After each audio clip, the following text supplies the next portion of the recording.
lighthouse. I'll be safe if I can make it there. I hope. Please let me make it there.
Holy shit.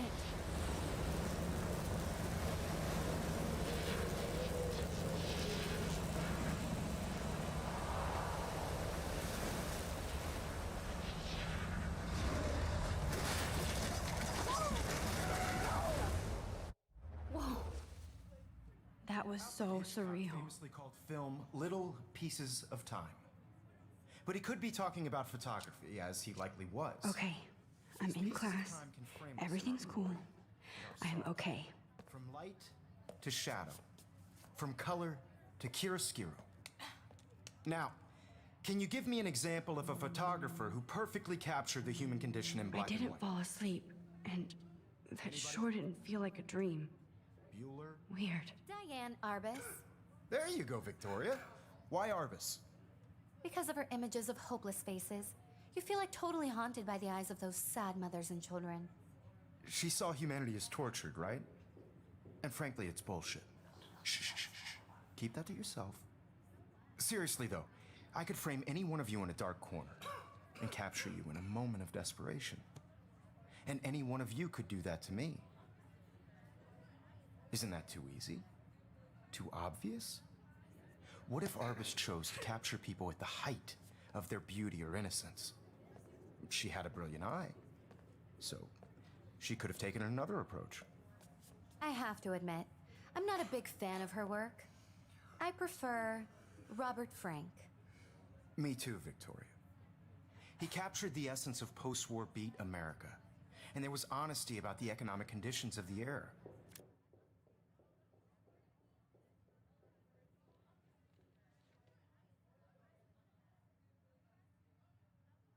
But a beauty in the struggle. You don't have beauty without a beat, which explains why. Look at this crap. How can I show this to Mr. Jefferson? Photographic muse. I can hear the class laughing at me now. Of the 1950s. Well, we've all seen that iconic shot. I haven't of kept Kerouac up with my on journal as much as I If you should. haven't, shame, shame. If anybody else looked at this, what would they think?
Capturing the romantic urban solitude of the 20th century poet.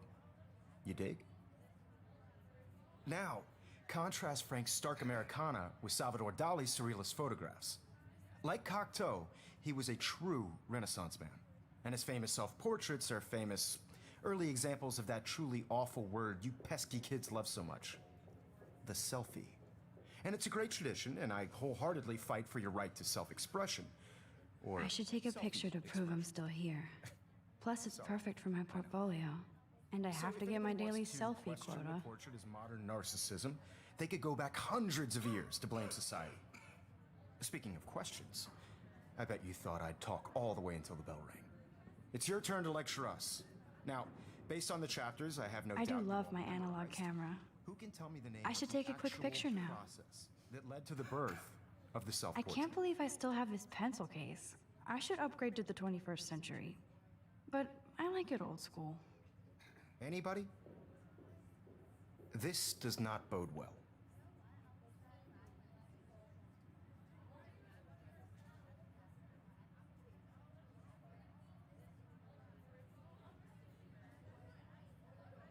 Just jump right in with an answer. My little camera bag is battered, but still kicking.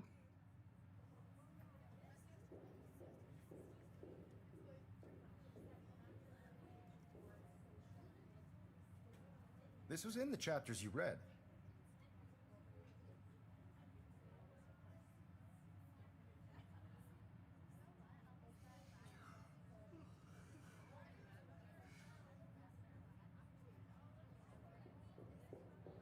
You did read the chapters, right?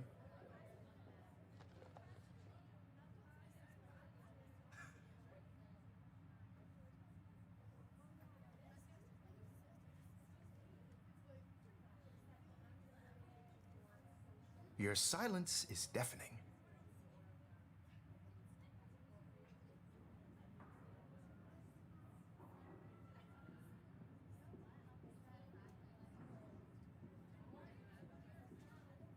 If this were a photo, I'd call it a still life.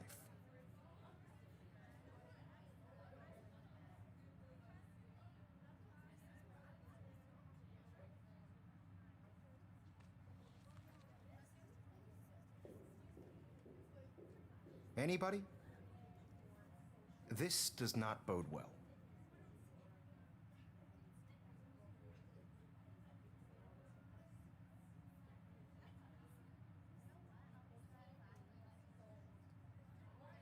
Just jump right in with an answer.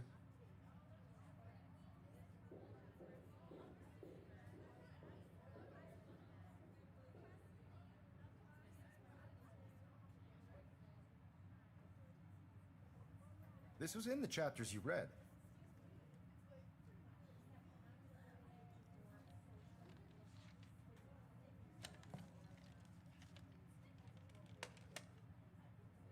Shh. I believe Max has taken what you kids call a selfie. A dumb word for a wonderful photographic tradition. And Max has a gift. Of course, as you all know, the photo portrait has been popular since the early 1800s. Your generation was not the first to use images for selfie expression. Sorry, I couldn't resist. The point remains that the portraiture has always been a vital aspect of art and photography for as long as it's been around. Now, Max, since you've captured our interest and clearly want to join the conversation, can you please tell us the name of the process that gave birth to the first self-portraits?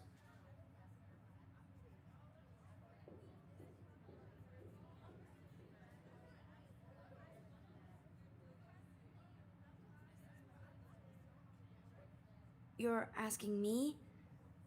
Let me think. You either know this or not, Max. Is there anybody here who knows their stuff?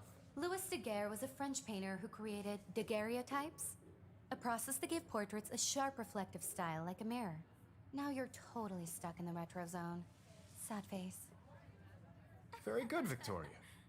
The Daguerrean process brought out fine detail in people's faces, making them extremely popular from the 1800s onward. The first American daguerreotype self-portrait was done by Robert Cornelius. You can find out all about him in your textbook, or even online. And guys, don't forget the deadline to submit a photo in the Everyday Heroes contest. I'll fly out with the winner to San Francisco, where you'll be feted by the art world. It's great exposure, and it can kickstart a career in photography. So Stella and Alyssa, get it together. Taylor, don't hide. I'm still waiting for your entry too. And yes, Max, I see you pretending not to see me.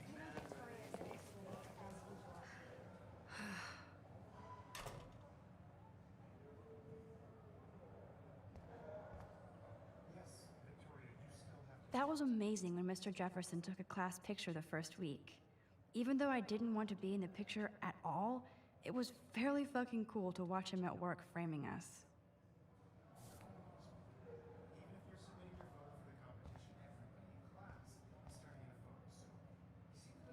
I love seeing Mr. Jefferson's awesome photos on these magazine covers. That printer is amazing.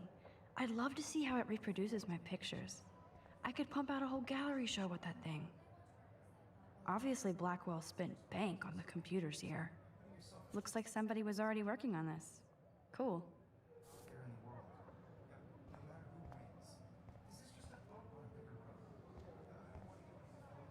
Damn, they have carbon fiber tripods here. The ball head even has a pan lock? God, I'm such a photo nerd. Even her school books are gift wrapped. I can't believe she made fun of me in class. What is she, 15 years old? Of course, Victoria has to have the bestest new... I should have known. She'll have better equipment than Blackwell.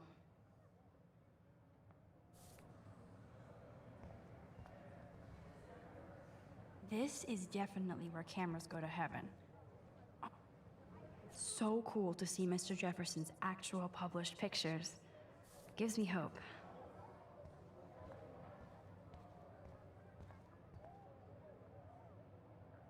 Now I wish I wouldn't have read this. Purge. I like this panoramic view of Blackwell. Everything looks so green and serene.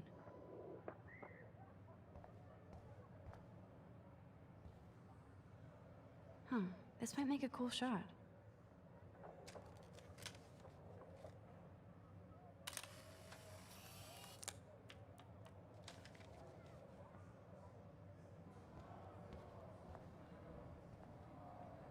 This is definitely where cameras go to heaven. Oh man, they have those sweet ultrasonic lenses. And look at that vintage rangefinder. What?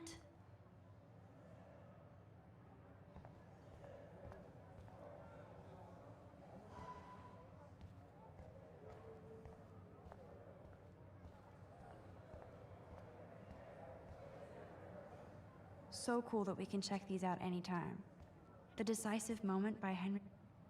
Here's the poster for the contest. Mr. Jefferson really expects me to enter. Why? I don't know if I'm ready for my 15 minutes of infamy. Man, he even has the best plasma HDTV for a class monitor. Even in pictures, the forest around here always looks mysterious. You can never escape the lighthouse here. Whoa, Mr. Jefferson is not messing around with that monster. He probably paid 20 grand for that camera. I bet he gets pristine digital images. But I still dig my little instant camera.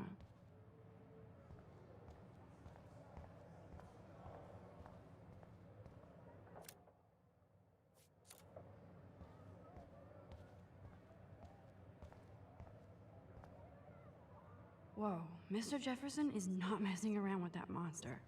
He probably paid 20 grand for that camera. I bet he gets pristine digital images. But I still...